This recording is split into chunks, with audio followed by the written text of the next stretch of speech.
Hello everyone, welcome to spark up classes. This is Suman Yadav. बहुत सारे students को Aadhaar card से रिलेटेड प्रॉब्लम्स के बारे में नहीं मालूम होता है और जब एग्जाम आ जाता है तो वो फंस जाते हैं। तो आज के वीडियो में मैं आधार कार्ड से रिलेटेड बहुत सारी इंपॉर्टेंट बातें आपके साथ शेयर करती हूँ।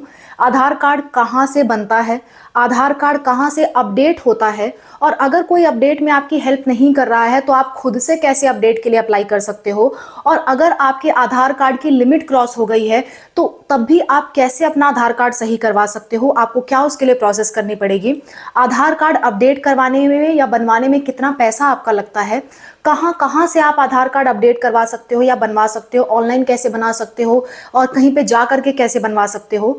आधार कार्ड में अगर फोटो बहुत पुरानी है तो अपडेट कराना ज़रूरी है क्या, आधार कार्ड में कौन सी चीज़ें कब अपडेट करवाना ज़रूरी है, आधार कार्ड मम्मी पापा का अलग नाम से है, मेरा अलग नाम से है, मेरे आधार कार्ड में पापा का नाम अलग है तो भी क्या अपडेट कराने की ज़रूरत है, आधार कार्ड में एड्रेस कब अपडेट करवाना होता है कब नहीं करवाना होता, आधार कार्ड कितनी बार हम अपडेट करवा सकते हैं, ये सारी चीजें आज के वीडियो में मैं आपको A to Z सब कुछ बताने वाली हूं आधार कार्ड के बारे में।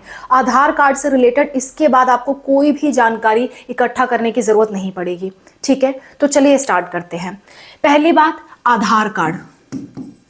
आधार कार्ड आधार कार्ड एक आपका पहचान पत्र होता है। आप कहीं भी जाओ आधार कार्ड की आपको बहुत ज़्यादा ज़रूरत पड़ती है। तो आधार कार्ड कुछ ऐसा दिखता है। ये मेरा आधार कार्ड है। आधार कार्ड में आपकी फ़ोटो होती है, नाम होता है, फादर का नेम होता है, आपका जेंडर लिखा होता है, डेट ऑफ बर्थ लिखा होता है, एक आधार नंबर होता है और पीछे की तरफ एड्रेस होता है। कई बार फादर का नाम सामने नहीं लिखा होता है, पीछे की तरफ एड्रेस के साथ लिखा होता है, तो वो भी कोई दिक्कत नहीं है। लेकिन आधार कार्ड आपको बनवाना कहाँ से है वो मैं आपको बता देती हूँ, और अगर आपका गलत हो गया है तो आपको अपडेट कहाँ से करवाना है। तो बनवाने के लिए या अपडेट करवाने के लिए आपको जाना पड़ेगा जन सेवा केंद्र। जन सेवा केंद्र आपको कहाँ जाना पड़ेगा? जन सेवा केंद्र जाना पड़ेगा। ठीक है, या फिर आपको कहाँ जाना पड़ेगा? आपको जाना पड़ेगा आधार सेवा केंद्र पे। आधार सेवा केंद्र, ठीक है, या फिर आपको जाना पड़ेगा CSC यानी कि कॉमन सर्विस सेंटर। कॉमन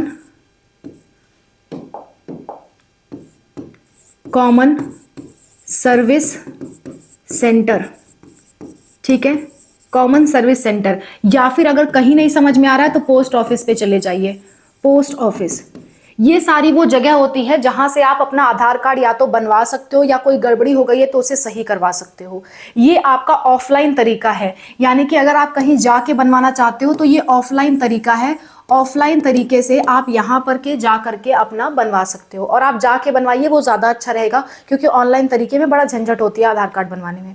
ठीक है, तो ये वो जगह है। अगर आपको नहीं मालूम कि आपके आसपास ये जगह है कहाँ पर है, पोस्ट ऑफिस भी आपको नहीं मालूम, तो मैं सर्च करना अभी बता दूंगी कि कैसे आप सर्च करोगे। ठीक है, अच्छा, दूसरी बात, अगर आप ऑनलाइन बनवाना चाहते हो तो किसी अच्छे साइबर कैफे वाले के पास चले जाइए। कोई अच्छा अगर साइबर कैफे वाला है तो उसके पास चले जाइए। अगर आप खुद बनाना चाहते हैं तो UIDAI की ऑफिशियल वेबसाइट होती है, वहां पर जा करके आप आधार करेक्शन के लिए अप्लाई कर सकते हैं। आप मतलब खुद नया आधार कार्ड नहीं बना सकते, खुद नया आधार कार्ड बनाने के लिए आपको केंद्रों पे ही जाना पड़ेगा, लेकिन आधार करेक्शन अगर आपको करना है तो आप खुद कर सकते हैं। ठीक है, आधार करेक्शन आप खुद कर सकते हैं। आधार करेक्शन करने के लिए 50 रुपए की अमाउंट लगती है, 50 रुपए लगता है, और 50 रुपए में आप करेक्शन कर सकते हैं। बनवाने में भी आपका 50 रुपए का खर्चा आता है, करेक्शन करने में भी 50 रुपए का खर्चा आता है। हाँ, अगर आप किसी से बनवा रहे हो तो हो सकता है वो आपसे 100-200 रुपए एक्स्ट्रा ले, लेकिन वो आपको बना के दे देंगे। ठीक है, और करेक्शन करने का 50 रुपए मात्र लगता है। आप वेबसाइट पे जाके UIDAI आप गूगल पे सर्च करेंगे, उसकी वेबसाइट आ जाएगी, क्लिक करिएगा। क्लिक करने के बाद आधार करेक्शन वाले सेक्शन पे जाइएगा, वहां पे करेक्शन पे क्लिक करके आपको जो भी करेक्ट करना है, जैसे डेट ऑफ बर्थ, नाम, कुछ भी आपको करेक्ट करना है, उस पर क्लिक करके आप करेक्शन कर सकते हैं। याद रखिएगा, आधार नंबर कभी नहीं बदलता है। एक बार आपका आधार कार्ड बन गया तो आधार का नंबर नहीं बदलेगा, बाकी सारी चीजें आप बदलवा सकते हैं। ठीक है, तो ये हो गया कि कहां से आपको बनाना है। ये तो हो गया ऑनलाइन तरीका, और ऊपर हो गया ऑफलाइन तरीका। ऑनलाइन तरीका, ऑफलाइन तरीका दोनों मैंने आपको बता दिया कि कहां से आपको बनवाना है या कहां से आपको करेक्शन करवाना है। बात समझ में आ गई। अब अगर आपके आधार कार्ड की लिमिट क्रॉस हो गई है, जैसे लिमिट क्रॉस तब होती है जब एक लिमिट होती है कि आप कितनी बार आधार कार्ड सही करवा सकते हैं। मान लीजिए आपका गलत हो गया है तो आप कितनी बार सही करवा सकते हैं, उसकी एक लिमिट होती है। तो कितनी बार सही करवा सकते हैं ये चीज मैं आपको बता देती हूं। और अगर उससे ज्यादा बार आप सही करवाना चाहते हैं तो लिमिट क्रॉस वाली बात आती है। तो लिमिट क्रॉस क्या है, आधार कार्ड कितनी बार आप सही करवा सकते हैं, ये चीजें हम देख लेते हैं। आधार कार्ड लिमिट क्रॉस। आधार कार्ड लिमिट क्रॉस क्या है, देखिए आधार कार्ड आपका कुछ ऐसा दिखता है, आप लोग जानते भी होंगे। तो आधार कार्ड में कुछ डिटेल्स लिखी होती है, आपका फोटो छपा होता है, आपका नाम होता है, फादर का नाम होता है, डेट ऑफ बर्थ होता है, एड्रेस होता है, और आधार कार्ड किसी मोबाइल नंबर से लिंक होता है। ये सारी चीजें आधार कार्ड में होती हैं। तो पहली बात तो कौन सी चीज कितनी बार आप सही करवा सकते हैं वो चीज बता देती हूँ कि आप जीवन में कौन सी चीज कितनी बार सही करवा सकते हैं, वो चीज आपको जानना होगा। तो एक एक चीज देख लेते हैं। नाम, जो आपका नाम है आधार कार्ड पे, नेम आप 2 बार सही करवा सकते हो, 2 बार। चाहे वो आपका फादर का नाम हो या आपका खुद का नाम हो, आप 2 बार उसे सही करा सकते हो, 2 बार से ज्यादा सही नहीं करवा सकते। कई लोग कहेंगे हमारे पे तो फादर का नाम नहीं है, तो पीछे पलट के देखना, एड्रेस में कई बार एड्रेस के सेक्शन में लिखा होता है सन ऑफ, डॉटर ऑफ, ऐसा लिखा होता है। ठीक है। दूसरा बात करते हैं डेट ऑफ बर्थ। जो आपका जन्म की तिथि है, डेट ऑफ बर्थ, वो आप 1 बार सही करवा सकते हो। 1 बार मान लीजिए गलत हो गया तो 1 बार करेक्शन आप करवा सकते हो। आपका अगर जेंडर भी उस पर लिखा होता है, जेंडर यानी कि आप मेल हो या फीमेल हो, ये भी आपका अगर गलती से आप फीमेल हो मेल हो गया तो 1 बार आप सही करवा सकते हो इसे। ठीक है। अब एड्रेस आप चाहे जितनी बार सही करवा सकते हो, बार बार सही करवा सकते हो, लेकिन लगातार नहीं। कुछ समय अवधि होती है, हर एक जगह की अलग अलग होती है। ऐसा नहीं है कि आपने आज एड्रेस चेंज कराया फिर 10 दिन बाद फिर से करा रहे हो, ऐसा नहीं कर सकते। आधार एड्रेस बार बार चेंज करा सकते हो, लेकिन बहुत जल्दी बार बार चेंज नहीं करा सकते। ठीक है। आधार कार्ड एड्रेस भी बहुत सावधानी के साथ चेंज कराएं। दूसरा, मोबाइल नंबर से लिंक होता है आपका आधार कार्ड, ये भी आप बार बार बदल सकते हो, लेकिन बहुत जल्दी नहीं बदल सकते, आपको समय लगता है बदलने में। एक लिमिट होती है, वो लिमिट के बारे में ऑफिशियली गिवन नहीं था, नहीं तो मैं आपको बता देती। लेकिन इतना जानिए कि बहुत जल्दी आप नहीं चेंज कर सकते, आपको कुछ समय के बाद ही चेंज करना होता है। करीबन आप मान के चलिए 2-3 महीना बाद ही आप चेंज कर पाएंगे, एक बार आपने बदल दिया है। करीबन, एक अंदाज से बता रही हूँ, इससे ज्यादा भी हो सकता है। तो ये होती है आधार कार्ड को चेंज करने की, बदलाव लाने की नियम। अगर आप इससे ज्यादा बार करते हो तो आपका दिखाएगा कि लिमिट क्रॉस हो चुकी है, आप नहीं चेंज कर सकते। यानी कि मान लेते हैं आपने नाम में 2 बार बदलाव कर दिया, अब आप तीसरी बार करने जाओगे तो दिखाएगा आधार कार्ड लिमिट क्रॉस। या फिर आपने डेट ऑफ बर्थ अगर आप दूसरी बार बदलवाने जाओगे तो दिखाएगा लिमिट क्रॉस। तो ये होता है लिमिट क्रॉस। लिमिट क्रॉस का मतलब कि आप अपने आधार में अपडेट जितना करवाना चाहिए उससे ज्यादा बार करवा रहे हैं, तो इसे हम कहते हैं आधार कार्ड का लिमिट क्रॉस हो गया। ठीक है। अब अगर आधार कार्ड का लिमिट क्रॉस हो गया है और आपको पहले जानकारी नहीं थी कि ऐसा हो सकता है, और आपको बहुत जरूरी है कि आप कोई ना कोई डिटेल बदलवाए। जैसे मान लीजिए आप कोई फॉर्म भर रहे हैं, उसमें आपने नाम 2 बार, इसमें आधार कार्ड में नाम 2 बार चेंज करा दिया, लेकिन मार्कशीट में नाम फिर भी कुछ और है, गलती से कुछ और हो गया या कोई भी आपसे गड़बड़ी हो गई। अब आप बहुत टेंशन में है कि लिमिट क्रॉस हो गया, हम क्या करें, हम तो चेंज ही नहीं करवा पा रहे। तो आपको क्या करना है, उसका भी एक प्रॉपर तरीका है। आधार कार्ड लिमिट क्रॉस के बाद भी आप उसे सही करवा सकते हो। उसका क्या प्रॉपर तरीका है बताती हूँ। आपको क्या करना होगा, आपको क्या करना होगा, आपके नजदीक के जो भी जन सेवा केंद्र हो, जन सेवा केंद्र हैं, या फिर जो भी आपका आधार केंद्र है, आधार सेवा केंद्र है, अगर कोई आपके आसपास जरूर होंगे आधार सेवा केंद्र, या फिर अगर ये नहीं है तो आपका UIDAI रजिस्ट्रेशन ऑफिस है जो आपके आसपास। ठीक है। अगर आपको नहीं मालूम कि ये सब कहाँ है तो वो चेक करना भी अभी मैं आपको बता दूंगी। अगर आपको नहीं मालूम कि आपका नजदीकी जन सेवा केंद्र कहाँ है, आपका आधार कार्ड सेवा केंद्र कहाँ है, या UDAI रीजनल ऑफिस कहाँ है, अगर आपको नहीं मालूम तो ये भी चेक करना बता दूंगी, चिंता मत करो। पहले ध्यान से सुन लीजिए। तो आपको इनमें से कोई भी ऑफिस मिल जाता है तो आपको क्या करना है, उस ऑफिस पे जाना पड़ेगा। जिसका आधार कार्ड अपडेट कराना है उसको जाना पड़ेगा खुद। आधार कार्ड अपडेट कराने के लिए जाने के बाद आपको एक फॉर्म भरना होगा, एक फॉर्म भर के वहां देना होगा। फॉर्म भरना होगा exception exception update request, exception update request का एक फॉर्म होता है, उसे आपको भर के देना होगा। उस फॉर्म में आपको लिखना होगा कि आप क्यों सही करवाना चाह रहे हैं, क्या आखिर रीज़न है इसके प्रति कि आप इतनी बार आधार अपना सही करवाना चाहते हैं, और क्या चीज़ सही करवाना चाहते हैं, ये चीज़ आपको लिख करके भेजना होगा। ये रिक्वेस्ट सबमिट करने के बाद जो भी अथॉरिटी के मेंबर होंगे, जो भी UDAI के मेंबर होंगे, वो उस समय वो आपका चेक करेंगे कि आपकी वजह जो वाजिब है या नहीं है, मतलब लीगल है या नहीं है। ऐसा तो नहीं आप फालतू में अपना टाइम पास करने के लिए करवा रहे हैं या फिर उतना इंपॉर्टेंट नहीं है फिर भी आप करवा रहे हैं, वो चेक करेंगे। और अगर वास्तव में लीगल होगा, अगर वास्तव में आप सही कारण की वजह से उसे सही करवा रहे हैं, जैसे मान लीजिए आपको जानकारी नहीं थी, आपने 2 बार अपडेट करा दिया नाम और पता चला नहीं एक बार और करवाना चाहिए था, हम जानकारी के अभाव में नहीं करवा पाए, तो उस केस को एक्सेप्ट माना जाएगा और उसका मैनुअल वेरिफिकेशन होगा। यानी कि जो भी अथॉरिटी होगी वो उसका मैनुअल वेरिफिकेशन करेगी कि वास्तव में आपकी वजह जो है वो लीगल है या नहीं है, वेरिफिकेशन करेगी। और वेरिफिकेशन करने के बाद वो आपको एक्सेप्शन अप्रूवल दे देगी, अप्रूवल। और एक्सेप्शन अप्रूवल के बाद आपको एक्सेप्शन अप्रूवल का फॉर्म भरना होगा। फॉर्म भरने के बाद जो भी चीज़ आप सही करवाना चाहते हो वो आप आसानी से सही करवा पाओगे। तो अगर आपका लिमिट क्रॉस हो गया है तो आपको ये फॉर्म भर के देना होगा। इसमें समय लगता है, महीना भर का समय लग सकता है। इसलिए अगर आपके आधार कार्ड में कोई गड़बड़ी है और लिमिट क्रॉस हो चुकी है तो समय रहते उसे सही करवा लीजिए। महीनों तक का समय इसमें लग सकता है और हो सकता है एक आध बार रिजेक्ट हो, आपको बार बार अप्लाई करना पड़े। तो अगर आपका फॉर्म अभी देरी में है, आपका फॉर्म अभी आया नहीं है, तो उसे आराम से, अगर लिमिट क्रॉस हो गई है तो इस तरीके से आप उसे सही करवा लीजिए। मैं आपको हेल्पलाइन नंबर भी बता देती हूँ। कई बार ऐसा होता है ना, जो सरकारी ऑफिस होते हैं, सरकारी दफ्तर होते हैं, उसमें कुछ लोग हेल्पफुल नहीं होते हैं, वो आपका सहायता नहीं करते। तो ऐसे केस में आप कंप्लेन रजिस्टर कर सकते हो और अपनी पूरी बात हेल्पलाइन नंबर पे और ईमेल आईडी पे भी भेज सकते हो। हेल्पलाइन नंबर और ईमेल आईडी आपको बता देती हूँ ताकि आपके एक्सेप्शनल केसेस में काम आए, आप अगर दुविधा में फंसे हो तो वहाँ काम आए। तो जो आधार कार्ड सेवा का हेल्पलाइन नंबर है, हेल्पलाइन नंबर, वो हेल्पलाइन नंबर है आपका 1947।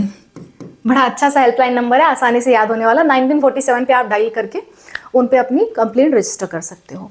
दूसरा, हेल्पलाइन ईमेल आईडी बता देती हूँ।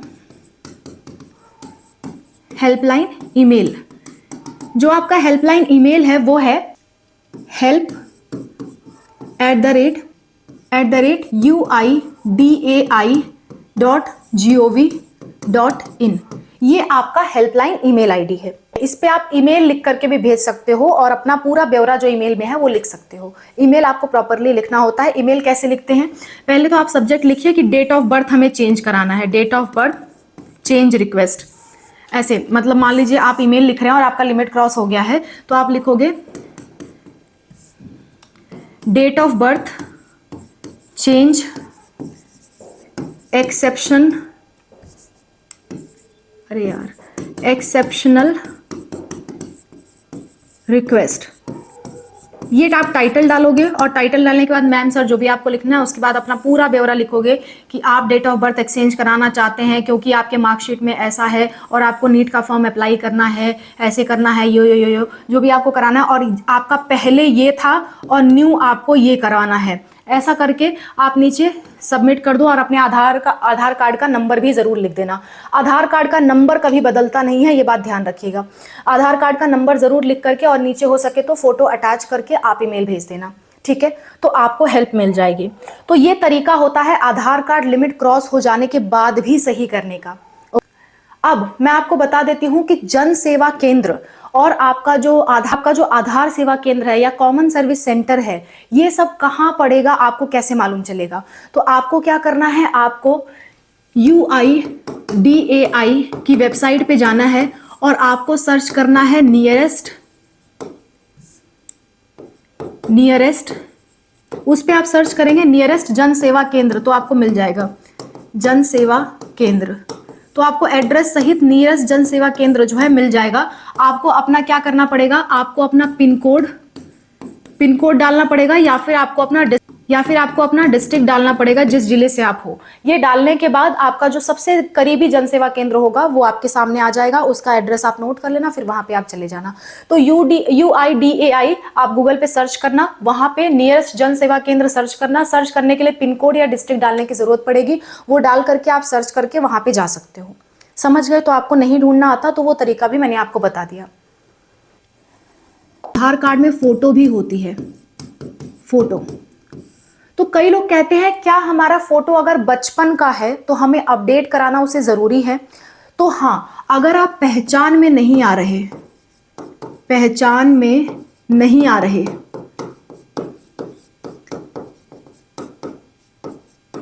पहचान में नहीं आ रहे तो आपको उसे अपडेट कराना जरूरी हो जाता है। आप उसे अपडेट करा सकते हो। देखिए, अगर मान लेते हैं आप 5-6 साल के थे, उसी समय आपका आधार कार्ड बन गया और अब आप 22-23 साल के हो, तो जाहिर सी बात है आप पहचान में नहीं आ रहे होगे, तो आपको अपडेट कराना जरूरी है। लेकिन आप 10वीं कक्षा में पढ़ते थे, अब आप 12वीं में पढ़ते हो, तो आपको अपडेट कराना जरूरी नहीं है। हाँ, लेकिन कई स्टूडेंट्स ऐसे होते हैं जो 10वीं कक्षा में उनका चेहरा बिल्कुल ही अलग होता है, खासकर लड़कों की बात कर रही हूँ। लड़कों में हार्मोन्स चेंज बहुत ज्यादा तेजी से होते हैं, तो कई बार लड़कों का चेहरा 8वीं-9वीं कक्षा में बिल्कुल अलग होता है और 12 के बाद उनका चेहरा बिल्कुल अलग हो जाता है। तो उस केस में भी आधार कार्ड का फोटो अपडेट कराने की जरूरत है। ठीक है, तो फोटो सिर्फ तब अपडेट कराना है जब आप पहचान में नहीं आ रहे हो, अदरवाइज फोटो अपडेट कराने की जरूरत नहीं पड़ती है। दूसरा, कई लोग ये पूछते हैं, मैंने अभी रिसेंटली एक कमेंट पढ़ा था, उसमें बच्चे ने ये पूछा कि हमारे 10th की मार्कशीट में फोटो अलग है, फोटो अलग है, या बाकी डॉक्यूमेंट में फोटो अलग है, तो क्या आधार अपडेट कराने की जरूरत है? फोटो आधार में वही फोटो लगेगी? तो आंसर है नहीं, आपकी फोटो होना चाहिए बस। आपके मार्कशीट में फोटो अलग है या इसमें अलग है उससे कोई फर्क नहीं पड़ता, पर उसमें आप होने चाहिए। ऐसा नहीं कि फोटो किसी और की लगी हुई है। आपकी फोटो अगर है तो आपको अपडेट कराने की कोई जरूरत नहीं है, भले आपकी 10th की मार्कशीट में फोटो अलग है, आपके दूसरे डॉक्यूमेंट्स में फोटो अलग है और आपके आधार कार्ड में अलग है, उससे कोई फर्क नहीं पड़ता। बस वो शख्स जो है, वो जो पर्सन है, वो आप होने चाहिए। ऐसा नहीं कि फोटो किसी और का हो। ठीक, तो वो आप होने चाहिए, इसको आपको अपडेट कराने की कोई जरूरत नहीं होती। तीसरी बात, एक बच्चे ने यह भी पूछा था कि 10th की मार्कशीट में मैंने चश्मा लगा के फोटो खिंचाया और आधार कार्ड में बिना चश्मे का, तो क्या मुझे आधार कार्ड अपडेट कराने की जरूरत है? तो आंसर है नहीं, अपडेट कराने की आपको कोई जरूरत नहीं है, चश्मे वगैरह से कोई फर्क नहीं पड़ता। और पहली बात तो ये भी ध्यान रखिए कि कोई भी आप फोटो खिंचवा रहे हैं, चश्मा लगा के मत खिंचवाया करिए। चश्मा लगा के फोटो एक्सेप्टेड नहीं होता है। ठीक है, पता नहीं कैसे आपके 10th में एक्सेप्ट हो गया था, लेकिन नहीं होता है। तो आप चश्मा लगा करके कभी फोटो ना खिंचवाएं। किसी भी डॉक्यूमेंट में अगर आपको फोटो लगवाना है तो चश्मा लगा के फोटो ना खिंचवाएं। तो आपको इन छोटी छोटी बातों के लिए फोटो अपडेट कराने की जरूरत नहीं होती। फोटो सिर्फ एक कंडीशन में अपडेट होता है कि आप पहचान में नहीं आ रहे, तो आप उसे अपडेट करवा लीजिए। बात समझ में आ गई? तो फोटो सिर्फ एक कंडीशन में अपडेट होगा, बाकी जगह फोटो अपडेट कराने की जरूरत नहीं होती। नेक्स्ट, नाम की बात कर लेते हैं। Name and father name, father या मदर जो भी आपका लिखा हुआ है, father mother name, mother name. तो नाम में आपको अपडेट कराने की कब जरूरत पड़ती है? आपकी 10th की मार्कशीट के हिसाब से हमेशा नाम होना चाहिए। 10th का जो मार्कशीट है उसके हिसाब से नाम होना चाहिए। अगर आपकी 10th की मार्कशीट में कुमारी सुमन लिखा हुआ है, कुमारी सुमन लिखा हुआ है, तो आधार कार्ड में भी सेम कुमारी सुमन ही होना चाहिए। अगर आपके 10th की मार्कशीट में आपके फादर का नेम अशोक कुमार लिखा हुआ है, तो आपके मार्कशीट, आपके आधार में भी अशोक कुमार ही होना चाहिए। अशोक कुमार ही होना चाहिए। ऐसा नहीं कि अशोक कुमार के आगे टाइटल लिखा हो या फिर कुमार अशोक लिखा हो, कुमार अशोक लिखा हो, ये गलत है। अगर आपका इस तरह का कुछ भी है या फिर कोई स्पेलिंग का मिस्टेक है या फिर स्पेलिंग कुमार में शॉर्टकट लिख दिया, KM लिख दिया, अशोक कुमार पूरा ना लिख के अशोक KM लिख दिया, तो भी गलत है। जैसा आपके मार्कशीट में है हूबहू वैसा ही आपके आधार कार्ड में होना चाहिए। समझ गए? जैसा मार्कशीट में है हूबहू नाम आधार कार्ड में होना चाहिए। जैसे मान लीजिए किसी का नाम सुनीता है, सुनीता, उसके आधार कार्ड में ऐसे लिखा हुआ है, उसके मार्कशीट में ऐसे लिखा हुआ है। आपको सही कराने की जरूरत है, दोनों जगह सही सही होना चाहिए, एक भी ई का मिस्टेक नहीं होना चाहिए। किसी का मान लीजिए नाम है प्रेमलता, प्रेमलता, तो आधार कार्ड में ऐसे लिखा हुआ है, मार्कशीट में प्रेम अलग लिखा हुआ है, लता अलग लिखा हुआ है, तो इसको भी अपडेट कराने की जरूरत है। आपको स्पेस खत्म करना होगा। तो कोई भी छोटा से छोटा मिस्टेक है अगर मम्मी पापा के नाम में या आपके नाम में, तो आपके सारे डॉक्यूमेंट्स में नाम सेम होना, बिल्कुल सेम होना जरूरी है। कुछ भी उसमें हेर फेर है तो उसको जरूर सही करवा लीजिए, वरना बहुत समस्या का सामना करना पड़ता है। खासकर 10th की मार्कशीट और आधार कार्ड, ये दो चीज में नाम हूबहू सेम होने चाहिए। इसी तरह नाम, डेट ऑफ बर्थ भी आपका हूबहू सेम होना चाहिए। कोई भी चीज, कोई भी अंक इधर उधर नहीं होना चाहिए आपके मार्कशीट्स में और आपके आधार कार्ड में। और आप बाकी जो डॉक्यूमेंट्स बना रहे हैं ना, वो भी आपके 10th के मार्कशीट के हिसाब से होना चाहिए। बाई चांस कुछ ऐसा हो गया जिसकी वजह से आपके 10th की मार्कशीट ही गलत हो गई है, आपके मार्कशीट में जो रियल नेम है वो गलत हो गया है, तो पहले अपनी मार्कशीट सही करवाइए और उसके हिसाब से फिर सारे डॉक्यूमेंट सही करवाइए। ठीक है, तो ये नियम है, आपको ये चीज करना ही पड़ेगा। तो नाम तभी अपडेट कराने की जरूरत है जब आपका कुछ भी मिस्टेक हुआ है तो। ठीक, समझ में आ गई बात? अच्छा, किसी की शादी हो जाती है तो उसको फादर की जगह अपने हस्बैंड का नाम लिखवाना होता है, ये भी करेक्शन होती है आधार कार्ड में। ठीक है, अगला जेंडर, अगर आपका जेंडर गलत लिखा हुआ है तो अपने जेंडर को चेंज करवाइए। जैसे कि मान लीजिए अगर आप फीमेल हो और आपके जेंडर में मेल लिखा हुआ है तो आप उसे फीमेल सही करवाइए। ठीक है, एड्रेस की बात कर लेते हैं। एड्रेस कब कब सही करवाना होता है? एड्रेस पहली बात तो ये, एक बार आप ये वीडियो देख लेना, अगर आप नीट के स्टूडेंट्स हो इसको देख लेना, वीडियो का लिंक मैं लास्ट में अटैच कर रही हूँ, तो उस कंडीशन में अलग कर देना। दूसरा, नॉर्मल कंडीशंस की बात कर लेती हूँ। अगर आप परमानेंट कहीं शिफ्ट हो गए हो और आप वापस उस जगह कभी नहीं आओगे जिस जगह का आधार कार्ड में एड्रेस लिखा हुआ है, तो आपने एड्रेस को चेंज करवा लीजिए, अपने एड्रेस को चेंज करवा लीजिए फिर। ठीक है, परमानेंट शिफ्ट के केस में, परमानेंट अगर आप कहीं शिफ्ट हो गए हैं तो उस केस में अपने आधार के एड्रेस को आप चेंज करवा लीजिए। दूसरा, अगर आपका आधार का एड्रेस जो था, मान लेते हैं पहले आपका जो इलाका था वो गांव था, अब नगर निगम हो गया है, तो नगर निगम के हिसाब से आपको एड्रेस चेंज करवाना पड़ेगा। यानी कि वास्तव में एड्रेस चेंज हो गया है, या आपका मान लेते हैं पहले आपके आधार कार्ड में इलाहाबाद लिखा हुआ है, अब प्रयागराज हो गया, तो प्रयागराज आपको अपडेट करवाना पड़ेगा। तो जो भी बदलाव अगर सरकार के द्वारा आई है किसी जगह पे, उस बदलाव के कारण आपको एड्रेस अपडेट कराना पड़ता है। बदलाव की वजह से, बदलाव का कारण आपको एड्रेस फिर से क्या कराना पड़ेगा? अपडेट कराना पड़ेगा। तो ये छोटी सी बात होती है। या फिर आपका एड्रेस गलत लिखा हुआ है तो आप अपडेट करा दीजिए। अगर एड्रेस आपका गलत है, किसी भी कारणवश गलत हो गया है, तो उसे आप अपडेट करा दीजिए। ठीक है, समझ में आ गई बात? अब मोबाइल नंबर बहुत इंपॉर्टेंट चीज है।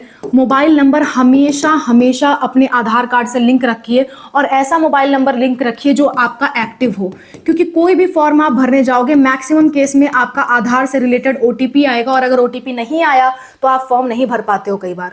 तो हमेशा मोबाइल नंबर अपने आधार कार्ड से लिंक करवा के रखिए। कोई ना कोई मोबाइल नंबर, जो भी मोबाइल नंबर आपके पास हो, वो आधार कार्ड से लिंक करा के रखिए, और उसमें हमेशा रिचार्ज रखिए जब भी आपको जरूरत पड़ती हो।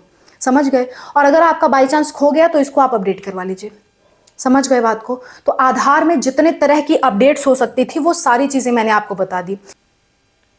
एक और चीज, आधार कार्ड बनवाने में आपको कौन कौन से डॉक्यूमेंट्स की जरूरत पड़ेगी वो मैं आपको बता देती हूँ। आधार कार्ड बनवाने के लिए आपको अपने पासबुक की जरूरत पड़ती है, पासबुक, या फिर आपके पास कोई भी एड्रेस प्रूफ हो, जैसे कि बैंक का कोई स्टेटमेंट हो, बैंक स्टेटमेंट हो।